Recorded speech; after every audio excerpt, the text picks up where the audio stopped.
Hello ಸ್ನೇಹಿತರೆ, ಶ್ರೀ ರಂಗ ಟಿವಿಗೆ ಸ್ವಾಗತ ಸುಸ್ವಾಗತ. ಸ್ನೇಹಿತರೆ, ಈ ದಿನ ರಾವಣ ದಿಗ್ವಿಜಯದಲ್ಲಿ ಮೇಘನಾದ ಮಾಡಿದ ಯಾಗವನ್ನು ರಾವಣನು ನೋಡಿದ್ದು. ರಾವಣನ ಮಗ ಮೇಘನಾದನು ನಿಕುಂಬಿಳಾ ದೇವಿಯ ವನದಲ್ಲಿ ತಾಮಸಿ ವಿದ್ಯೆಯನ್ನು ಪಡೆಯಲು ಯಾಗವನ್ನು ನಡೆಸುತ್ತಿದ್ದನು. ರಾವಣನು ವರುಣ ಲೋಕಕ್ಕೆ ಹೋಗಿ ವರುಣನೊಂದಿಗೆ ಯುದ್ಧವನ್ನು ಮಾಡಿದನು. ರಾವಣನ ಹೊಡೆತದಿಂದ ಮೂರ್ಛಿತನಾದ ವರುಣನು ಹತಚೇತನಾದಾಗ ರಾವಣನು ವರುಣ ಲೋಕದಲ್ಲಿರುವ ಅಪಾರ ಸಂಪತ್ತನ್ನು ಅಪಹರಿಸಿದನು. ಅಲ್ಲದೆ ಅಲ್ಲಿದ್ದ ಅನೇಕ ಸುಂದರಿಯರನ್ನು ಲಂಕೆಗೆ ಕರೆತಂದನು. ರಾವಣನನ್ನು ಲಂಕಾವಾಸಿಗಳು ಪ್ರೀತಿಯಿಂದ ಗೌರವದಿಂದ ಸ್ವಾಗತಿಸಿದರು.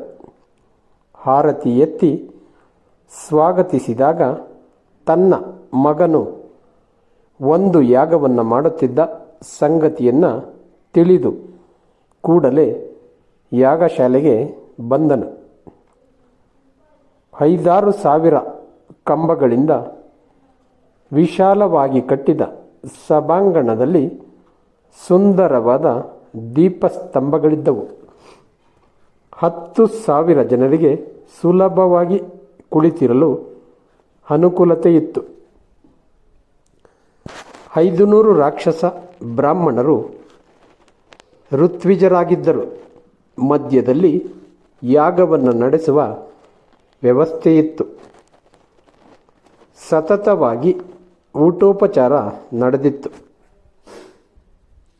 ಅನ್ನದಾನ, ಸ್ವರ್ಣದಾನ, ವಸ್ತ್ರದಾನಗಳನ್ನು ನಡೆಸಿದ ಮೇಘನಾದನು ಸಂತೋಷದಿಂದ ಯಾಗವನ್ನು ಮಾಡುವುದನ್ನು ನೋಡಿದ. ರಾವಣನು ಪ್ರೀತಿಯಿಂದ ಅಪ್ಪಿಕೊಂಡನು. ಯಾಗದ ಕೊನೆಯಲ್ಲಿ ನಿಕುಂಬಿಳಾ ದೇವಿಯು ಚತುರ್ಭುಜಳಾಗಿ ವರದತ್ತಿಯಾಗಿ ಪ್ರತ್ಯಕ್ಷಳಾದಳು. ಮಗನೇ, ನಿನ್ನ ಯಾಗದಿಂದ ನಾನು ಪ್ರಸನ್ನಳಾಗಿದ್ದೇನೆ. ನಿನಗೇನು ವರ ಬೇಕೋ ಕೇಳು ಎಂದು ಹೇಳಿದಳು. ಆಗ ಮೇಘನಾದನು, ನಾನು ಅದೃಶ್ಯನಾಗಿದ್ದು ಬಿಲ್ಲು, ಬಾಣ, ಗದೆ, ಖಡ್ಗ ಮುಂತಾದ ಯಾವುದೇ ಅಸ್ತ್ರ ಶಸ್ತ್ರಗಳನ್ನು ಪ್ರಯೋಗಿಸುವ ತಾಮಸಿ ವಿದ್ಯೆಯನ್ನು ಬಯಸಿದ್ದೇನೆ. ಆ ವಿದ್ಯೆಯನ್ನು ದಯಪಾಲಿಸು ದೇವಿ ಎಂದು ಬೇಡಿಕೊಂಡಾಗ ನಿಕುಂಬಿಳಾ ದೇವಿ ತಥಾಸ್ತು ಎಂದು ಹರಸಿ ಹೋದಳು. ಹೀಗೆ ಮೇಘನಾದನು ಮಾಯಾಯುದ್ಧದಲ್ಲಿ ಶ್ರೇಷ್ಠನೆನಿಸಿದನು. ಬ್ರಹ್ಮನ ವರದಿಂದ ತಾನು ಅಜೇಯನಾದಂತೆ ಮಗನು ನಿಕುಂಬಿಳಾ ದೇವಿಯ ವರದಿಂದ ಅಜೇಯನಾದನೆಂದು ರಾವಣನಿಗೆ ಬಹಳ ಸಂತೋಷವಾಯಿತು.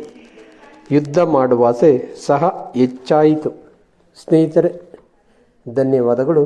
ಸ್ನೇಹಿತರೆ, ನಮ್ಮ ಶ್ರೀರಂಗ ಟಿವಿ ಚಾನಲನ್ನು ಸಬ್ಸ್ಕ್ರೈಬ್ ಮಾಡಿ. ಜೈ ಹಿಂದ್, ಜೈ ಕರ್ನಾಟಕ, ಜೈ ಶ್ರೀರಾಮ್.